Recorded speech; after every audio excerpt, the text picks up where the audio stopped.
Welcome, in front of me is a OPPO A74, and today I will show you how to boot the device into recovery mode. And to get started, what you want to do is hold power key, power off your device, and once it turns off, you want to hold power key and volume down, so both of the keys at the same time. And when you see the logo of the device on the screen, like this, let go of the power key, but keep holding volume down.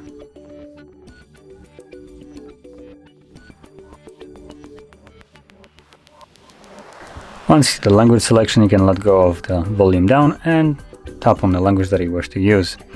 And there we go, we are now in the recovery mode. So from here, just as before, you simply tap on the option that you want to confirm, and that's it. Now we do only have two different options, or not even that, I would say one. So we have wipe data, factory reset of the device, and then we just have reboot or power off options. And that's about it. Now I'm gonna leave this by selecting reboot, and this will take me back to Android.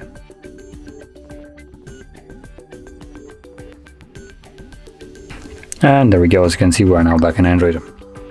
So, if you found this video helpful, don't forget to hit like, subscribe, and thanks for watching.